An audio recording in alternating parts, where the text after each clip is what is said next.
નમસ્તે વિદ્યાર્થી મિત્રો, સ્વાગત છે આપનું મારી યુટ્યુબ ચેનલ વિજ્ઞાનની વાતોમાં। આજે આપણે જોવાનું છે ધોરણ 10 ઓક્સિડેશન રિડક્શનની પ્રક્રિયાઓ।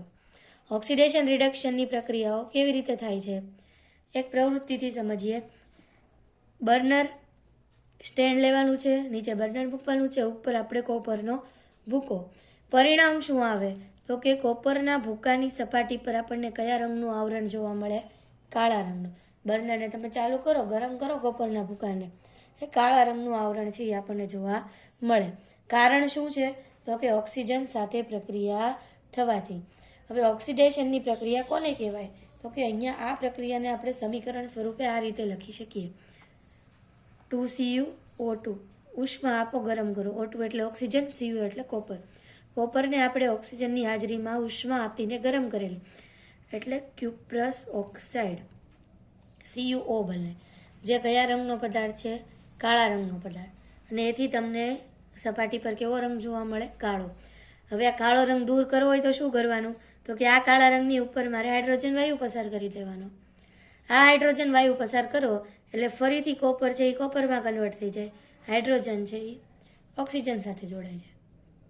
અહીંયા શું થયું તો કે કેટલીક વ્યાખ્યાઓ સમજીએ કે જ્યારે કોઈ પણ પદાર્થ ઓક્સિજન મેળવે તેને ઓક્સિડેશનની પ્રક્રિયા કહેવાય। અહીંયા જુઓ, કોપર પાસે પહેલાં ઓક્સિજન નહોતો, ઓક્સિજન એટલે શું થાય? O।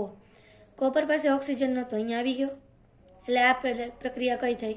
ઓક્સિડેશનની પ્રક્રિયા।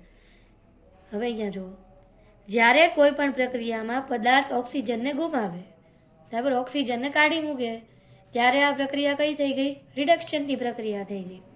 અને આ બંને પ્રક્રિયા કોઈ એક જ સમીકરણમાં ભેગી જોવા મળે તો આપણે એને કઈ પ્રક્રિયા કહીએ? રેડોક્સ પ્રક્રિયા।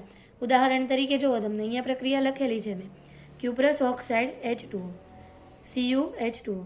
જો અહીંયા ઓક્સિજન હતો, અહીંયા કોપર પાસેથી ઓક્સિજન જતો રહ્યો, એટલે આ પ્રક્રિયા કઈ થઈ ગઈ? રિડક્શનની પ્રક્રિયા, જેણે ઓક્સિજનને ગુમાવ્યો।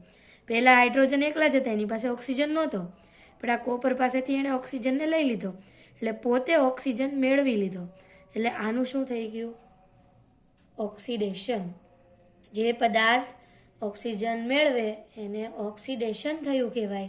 જ્યારે પદાર્થ ઓક્સિજન ગુમાવે ત્યારે રિડક્શન થયું કહેવાય। જો અહીંયા એક ઉદાહરણ આપ્યું છે, ઝિંક ઓક્સાઇડ C, ઝિંક અને CO। ઝિંક ઓક્સાઇડ છે એમાંથી ઝિંક બને। આ કઈ પ્રક્રિયા થઈ? રિડક્શનની। કેમ રિડક્શનની થઈ? ઓક્સિજન દૂર થયો, અહીંયા ઓક્સિજન હતો, અહીંયા ઓક્સિજન છે નહીં, બરાબર। એવી રીતે અહીંયા કાર્બન એકલો જ હતો, પણ હવે કાર્બન મોનોક્સાઇડ થઈ ગયો, ઓક્સિજન આવી ગયો, પ્રક્રિયા કઈ થઈ ગઈ? ઓક્સિડેશનની। અહીંયા જુઓ, MnO2 O2 છે ને, ઓક્સિજન જતા રહ્યા, કઈ પ્રક્રિયા થઈ ગઈ? રિડક્શનની।